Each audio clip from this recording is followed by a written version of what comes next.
Je vous félicite. Vous avez réussi. Vous avez écrit un business plan.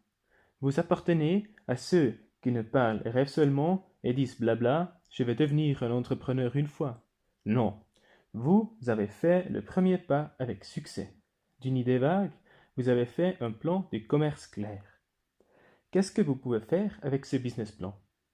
Convainquez, convainquez vos collaborateurs, partenaires et investisseurs d'aller le chemin avec vous.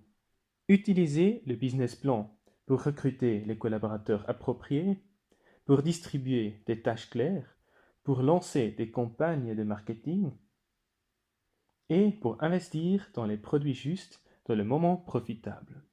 Et utilisez ce business plan pour voir si vous êtes sur le bon chemin et si vous vous situez au programme. Oui, un business plan est là pour vous accompagner, pas seulement pour l'écrire, aller chercher de l'argent, commencer et puis l'oublier.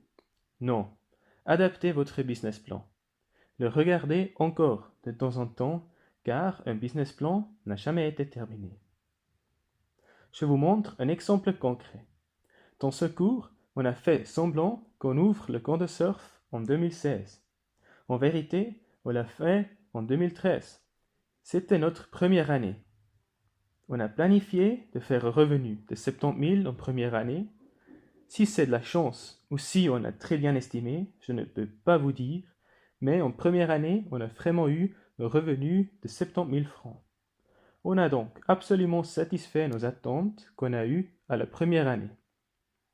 En deuxième année, on a parlé d'un doublement de revenus, mais en vérité, on a eu beaucoup de plus. Ce qui s'est aussi passé, c'est que les coûts étaient beaucoup plus hauts que pensé. Cela nous a tenu de dire oh là là, attention.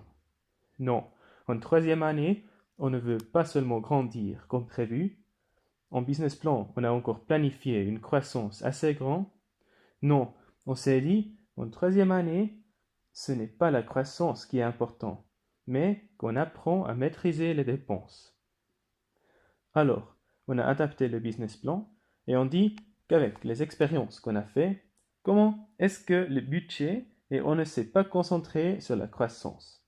On a aussi eu beaucoup moins de croissance en vérité, mais on a écrit des chiffres noirs. Et après cela, c'était encore important de grandir. Aussi, c'est toujours important d'aligner le business plan. Pour nous, une bonne possibilité est TripAdvisor.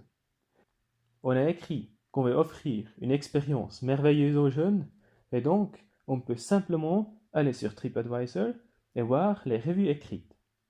Et quand ils disent «Et c'était vraiment du lifestyle californien», ou bien «On apprend non seulement le surf, mais aussi le lifestyle californien», ou si quelqu'un était surfé son première fois, comme on a voulu, et qui a planifié une semaine, mais est resté plus longue, alors on sait qu'on a satisfait ce qu'on a planifié. Avec cela, on est à la fin de ce cours, et je peux simplement vous dire, à vous le travail. Qu'est-ce que c'est votre idée? Exaltez le monde avec votre idée, fondez votre entreprise, et quand vous êtes en ligne, quand vous vous avez lancé, je me réjouis de recevoir un petit feedback. Je vous dis merci beaucoup pour votre attention et je remercie l'Institut pour des jeunes entrepreneurs qu'ils ont rendu possible ce cours. Maintenant, je vais encore faire un peu de publicité pour l'IFJ. Sur businessplan.ch, vous pouvez utiliser ce business plan tool pour lancer votre entreprise. Il y en a une version test gratuite. Pour la plupart, surtout pour des fondateurs, aussi la version complète est gratuite. Quand vous êtes prêt pour fonder une entreprise, vous allez sur ifj.ch. Là, vous pouvez fonder votre entreprise en Suisse.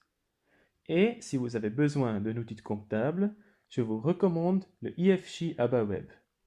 Cela vous aide de l'offre vers la gestion des adresses jusqu'à la comptabilité de régler tous. Je vous remercie aussi au nom de l'IFJ et je peux juste vous souhaiter beaucoup de succès avec votre startup. Votre Daniel Niklaus est l'Institut pour des jeunes entrepreneurs. Merci beaucoup et au revoir.